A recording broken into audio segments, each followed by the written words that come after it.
Thank you, Mr. Chair. I had not expected to testify today, but decided to do so. I will not be weighing in on the question of whether there should be a constitutional convention, since that may be addressed in future hearings, as previous witnesses have said. But I will want to weigh in on what this commission can do to recommend as far as procedures go if a convention is to take place. And some of these points have already been addressed by other witnesses. Some very good ideas, nonpartisan elections for the convention, as was the case in 1986, or strictly speaking 1985,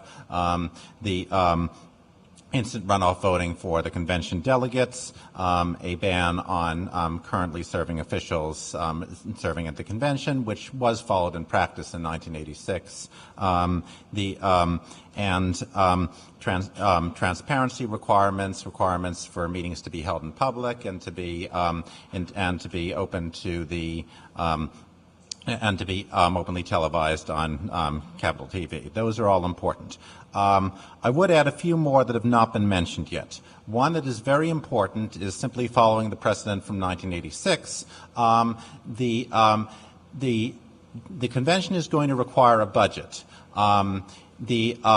In theory, it's possible for the General Assembly to take control of the convention's budget and for leaders of the General Assembly to appoint the people who control the convention spending.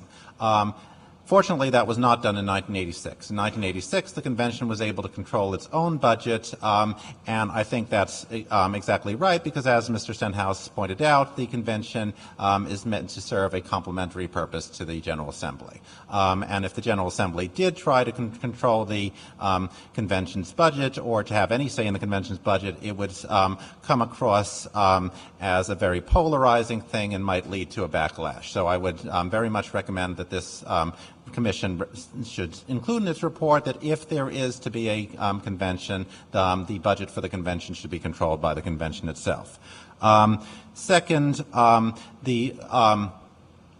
there's a loophole at present that a lot of the laws on campaign finance and on the conduct of elections do not necessarily apply to the Constitutional Convention. I don't think that's as big a deal as some people do, but I think it's within this Commission's power to recommend closing that loophole. I think the Commission should recommend that the General Assembly will pass laws that make all delegates to the convention and all candidates for delegates subject to the same laws that state representatives and senators and candidates for the General Assembly are subject to.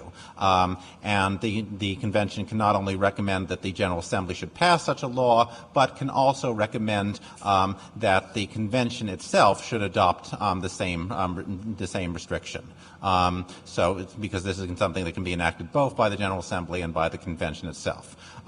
So those are the things that I would recommend as far as the conduct of the convention goes, regardless of the question of whether we have a convention or not, which I will address at a future hearing. Thank you, Mr. Rose. Are there any questions?